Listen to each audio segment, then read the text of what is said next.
Hey everybody, it's Dr. Beth Cook here. How's everybody's Monday going? Hope it's going well. Since there's nobody on yet, I am going to share this video really quickly.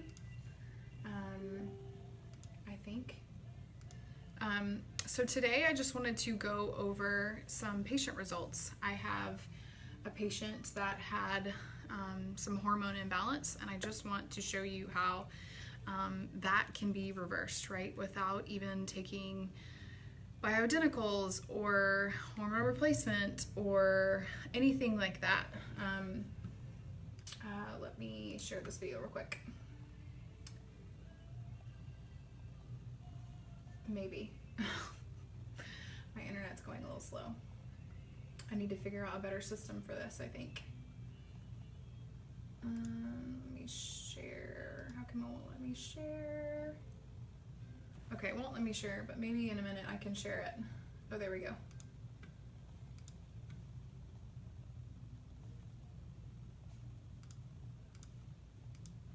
Okay, if you're watching the replay, just fast forward through all of this.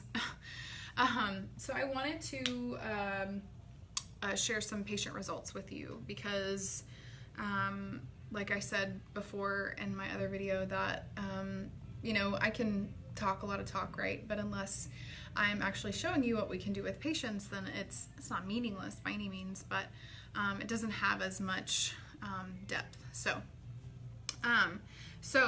today's video will kind of be a little bit short, but it is a male patient that I had, and he had some hormone imbalance, and that was not his primary issue. Hi, Lisa. That was not his primary issue. His primary issue was pain. He had a lot of pain, and he was suffering from some disc herniations in his back, and they were pretty significant ones actually, and he did not want to have surgery. He did not want to do any of the invasive things. He had tried chiropractic with minimal success, and so he heard about the Wellness Way, and he sought me out, and we started treating him. And these tests were done in March, so he's been under care for a while. But this is why testing is so important, because he didn't really know about a lot of this stuff that was going on inside of him. He had some high inflammatory markers. He had, you know, elevated glucose, issues with his cholesterol. And then he also had some issues with hormone imbalance. And so because I talk a lot about hormones, I wanted to talk about specifically his results with hormone imbalance. So, so before, I'll show you his testing. I'm obviously going to keep everything private so you don't know who I'm talking about, but this is before circled, and then this is after. Sorry, it's backwards for me. And then before... and then after, so you can see his estradiol and his testosterone right there. So estradiol is 45, which is way too high for a man, and then 296 was his testosterone, which is way too low. You can see it's within range. Sorry, I'm going backwards. It's within range, but really for a man, you want to be way, way higher than 296. He's at the very bottom level. So why is that important? That's important because that imbalance right there, too high of estrogen, too low of testosterone, can have a big domino effect on the way he feels, on his health, on his pain, a lot of different things. And so I just want to show you this, that after we worked with him, his testosterone is up to 361, and then his estradiol is down to 13. Well within normal range for a man. 361, I still want his testosterone higher than that. If we could get it as close to 500 and up, that's better. And so we're still working towards that. But I did not give him much for his hormones. Really, we were focused more on other things, and I think I had him on one supplement because he has that hormone imbalance, or testosterone converts into estrogen. So I wanted to block that. I didn't want that to happen as often. I'm not using drugs. I'm not using bioidenticals. I'm not using hormone replacement therapy. I'm not using anything like that. I'm just using herbs. I'm using supplements, and I'm helping to support his body and where it needs to be supported based on his test results. And you can see that changed. So Like I said, I probably had him on one thing that was addressing his hormones, and they reversed in a very short period of time. So lessons from this is that we have to test you comprehensively. I can't just test one thing and then know what's going on with you. I have to test several different things to know, because I don't want to just give you a supplement to help, boost your testosterone. That's the same thing as taking a medication to boost your testosterone. It's the same thing. I want to do something that is going to help your body function better so that your testosterone can go up on its own. And like I said, I just gave him that one thing. We actually took him off of that and we switched him to something different, but because we saw that what we were doing was working, let's stop it's okay if it converts a little bit into estrogen now. Let's just try to work on raising that testosterone, and working on, and the way we are going to achieve that is by focusing on some other things that are going on in his body that didn't show as much improvement. So the one lesson is that we have to test you comprehensively. We have to figure out what's going on inside of you so that we know exactly what your body needs. And then we also have to understand that it takes time. Everybody's body takes time to heal. Not everybody is the same. Some people are going to heal a lot quicker, and some people are going to take a little bit more time. So his pain is gone. Actually, he went back to the orthopedist and they did a follow-up MRI, and some of his herniations actually were gone, which is kind of crazy. I've never had that experience before with a patient, so that was pretty cool. And so he was removed from the surgery list. He didn't have to have surgery anymore.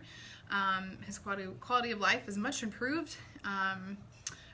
We're still working on some things. There's still some things that we want to improve, but this is just to show that it is possible to reverse your hormone imbalance without taking synthetic hormones, without taking hormone replacements, without taking bioidenticals even.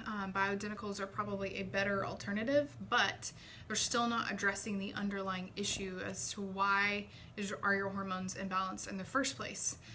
Dr. Flynn, on his page, Dr. Patrick Flynn, the Hormone Whisperer, he did a great quick tip this weekend on testosterone. He talked all about testosterone and hormone imbalance and a lot of stuff that I'm not going to cover in this video, so you can go to his page and watch his video.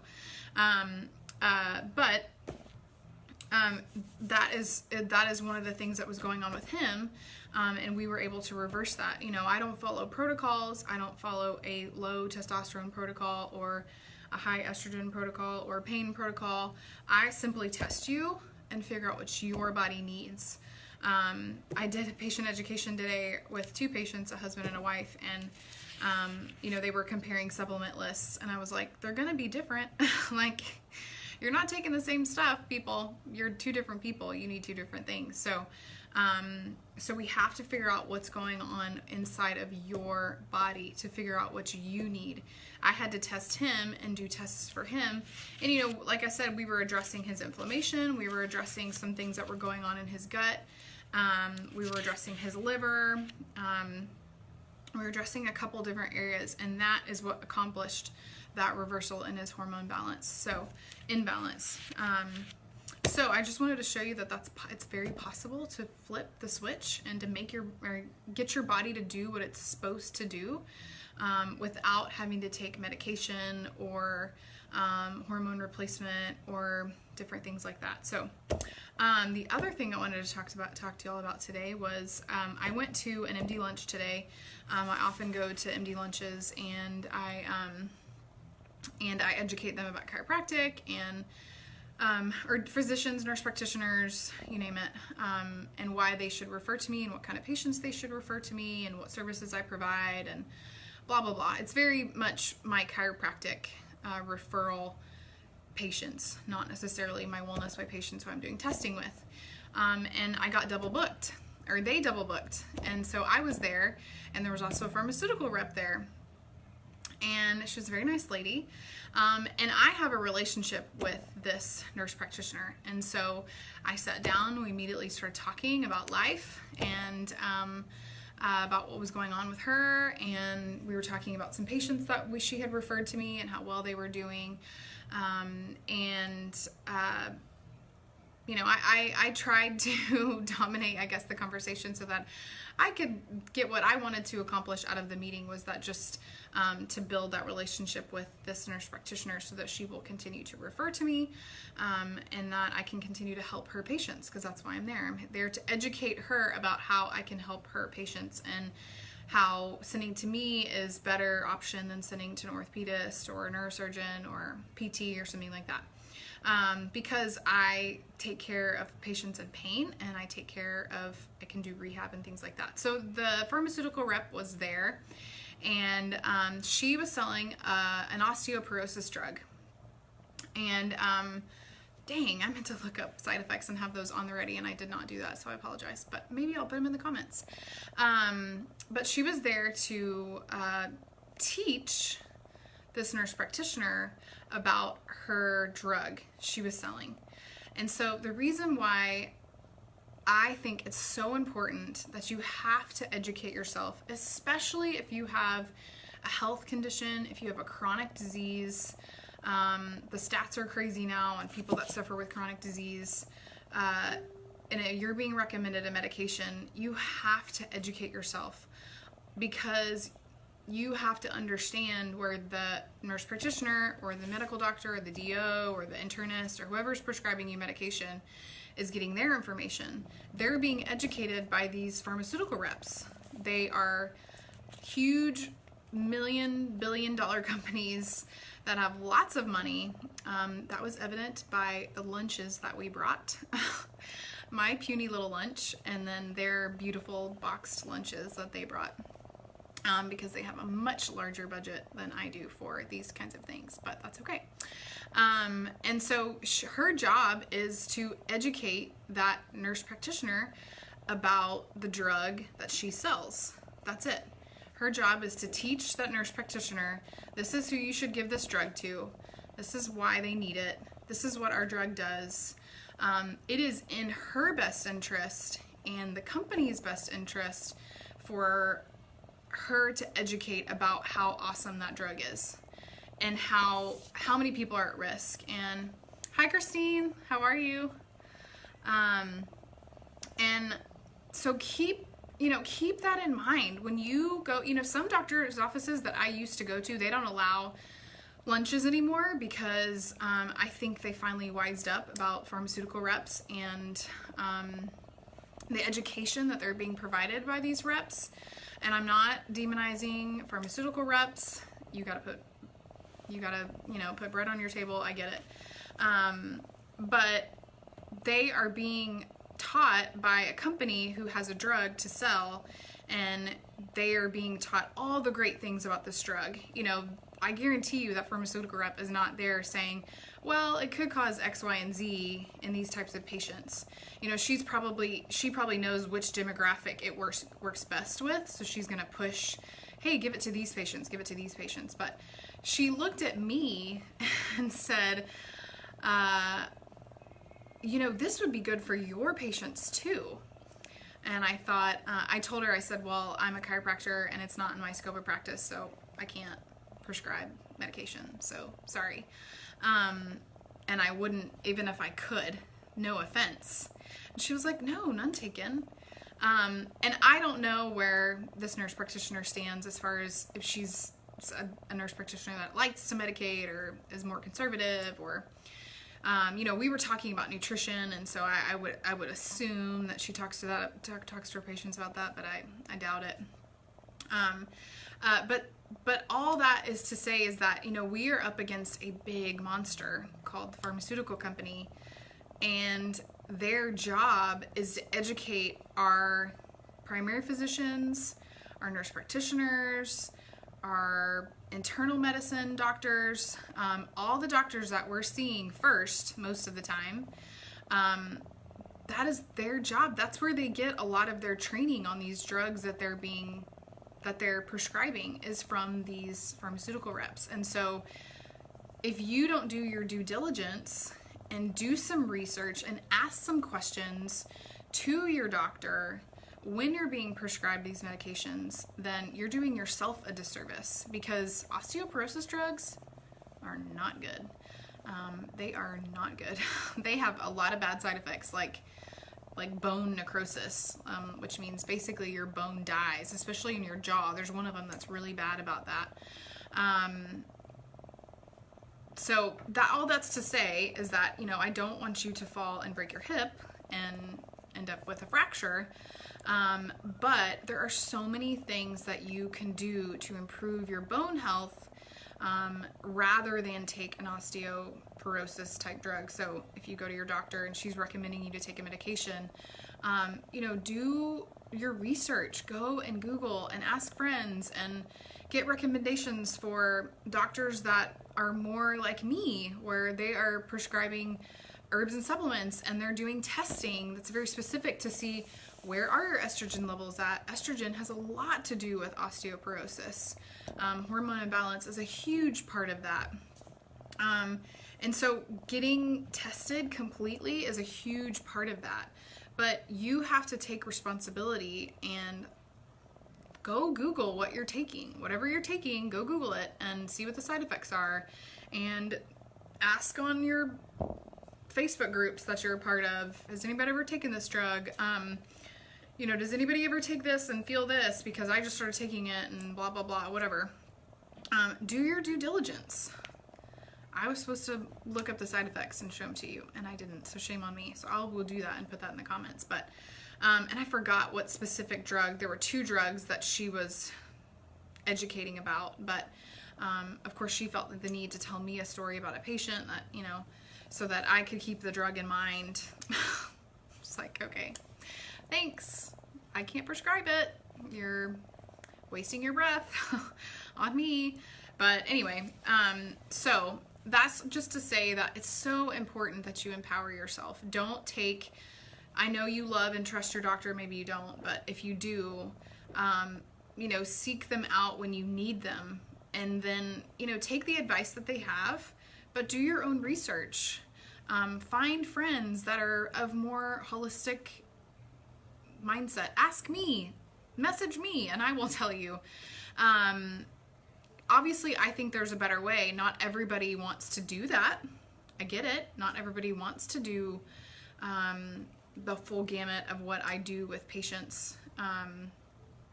But at least doing testing and figuring out what you should be doing, and then you can make the choice, you know, then at least you have an option. Otherwise, you have no option. That is your option. Fall, break your hip, or you take this drug. Or you do nothing and you risk it all, right? You take a big risk every day.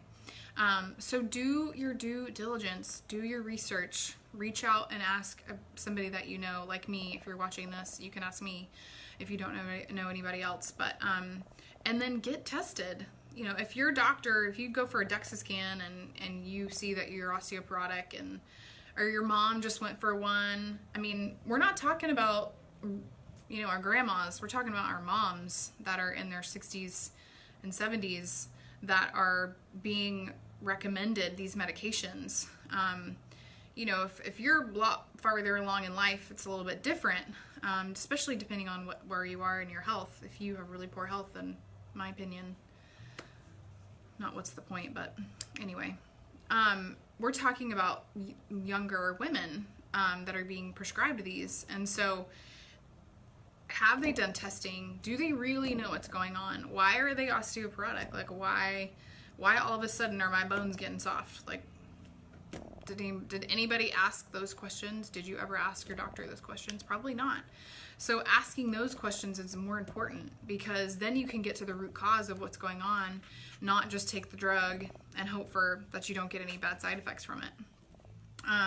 So do your due diligence, get yourself tested, figure out what's going on. Insurance covers some of the blood testing that I do. Insurance doesn't cover some of the testing that I do. We try to keep the testing minimal so that you can afford it. But it's not that difficult to do. Figure out what's going on. Go watch Dr. Flynn's video on testosterone that he did. It was really good, and it talks about hormone imbalance and kind of a lot of like what this guy had going on that we were able to reverse. So, like I said, I think today, I don't know how long I've been on, but it's a little bit shorter today. So if y'all have questions about testing, about hormone imbalance and how to reverse it and what you do and all that good stuff, then reach out to me. Let me know. I have a little button on my Facebook page now that you can go and click to either do like a consult with me if you have questions, if it's a more in-depth than just a simple question. If you have something going on that you want to get checked out, I treat patients remotely all the time. I would say like a fourth of my Wellness Way patients are not in Houston. So distance is not an issue. I can treat you. I can do all your consults over the phone. And I will make some recommendations for you to do something locally. But for the most part, things can be done over the phone. So, if you have something that you've been struggling with and you've been prescribed medication, do your research. Go, even if it seems like really benign, like, oh, everybody's on high blood pressure medication. No, go do your research, because your doctor is being educated by a pharmaceutical rep who represents a drug company whose main goal is to get you on medication. That is their main goal. Get as many people on this blood pressure medication, osteoporosis medication, whatever, as possible. That's their bottom line, is that they want to prescribe medication so that they can make money. I mean, bottom line, right? And that's where your doctor is getting their training. Every doctor's different. Some are real happy to write you a script. Some are more conservative about it. But do your due diligence, because you know that the information that they're getting is from a very biased source. A pharmaceutical rep who loves their drug and how awesome their drug is, and look at all these studies and blah, blah, blah. And they're not going to give up very readily the bad part of that drug, because it's not in their best interest to do that. So it's in your best interest to do that. So go look at it. You can even go get the insert. I don't know if you don't have the drug where you get the insert. I need to figure that out. And you can look at all the side effects it causes. You can go on like drugs.com and look it up. Look at all the side effects it causes. And then really, ultimately, why is it going on in the first place? Why? Like, you have to answer that question. Why? And the way you know that is that you get tested. You have comprehensive testing, not just a CBC and a CMP, which I see all the time. Oh yeah, my doctor tests a lot of stuff. No, they didn't. They didn't at all. So, so you got to figure out why. You got to figure out what's going on. I'm rambling now, so I'm going to stop talking. If y'all have questions, reach out to me. Don't be afraid. If you have a friend that you think needs to, share this video, tag them in it, something. Because if that pharmaceutical company can have that fancy of a lunch, then it means they're making too much money and they're prescribing too many drugs, and there are more people that need my help and help that I provide, so they don't have to be on those medications. So I'll get off my soapbox there. All right, I hope y'all have a great Monday. On Friday, I talked a little bit about essential oils last time, and so I'm going to have my really good friend Stacy Paxson on, and we are going to do a little live interview, and we're going to talk about everything essential oils. If you have questions about essential oils, or you have used them and don't know what to do with them, or you've heard of them and you think they're this big fad, or you don't really know if they work, or whatever. If you have questions about essential oils, then ask, because we will be sure and go over those questions. And be sure to tune in live. We'll be live probably Friday. I think around 1-ish we decided that we were going to do the live video. So we'll be talking about everything essential oils. They're not created equal, so we'll talk about purity and how you know they're pure, and why you can ingest some and put some on your skin and why you can't others. So be sure and tune into that, because you can do a lot with essential oils to replace some of the things that you're doing at home, and in replacement of some of your fragrances and things that we use in our, underneath our kitchen sink and bathroom sink. And so yeah, essential oils are great. And so we're going to be talking about that on Friday. So be sure and tune in. I will be sure and post to remind y'all about that. And if you have questions, leave them so that we can be sure and cover all the points that y'all want to know about. So y'all have an amazing Monday. If you have any questions, let me know.